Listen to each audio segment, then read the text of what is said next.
God told me to tell someone this tonight. I'm not restoring you.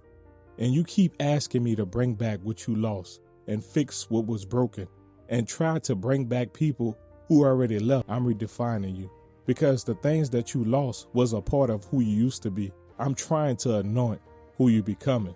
We think restoration as God is going to rebuild it before the pain.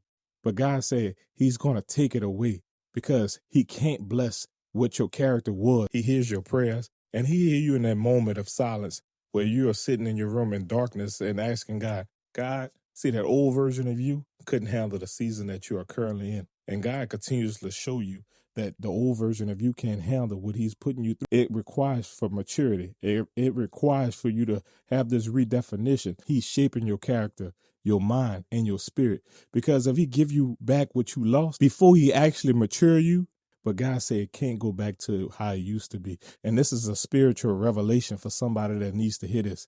But I'm restoring your relationship with me.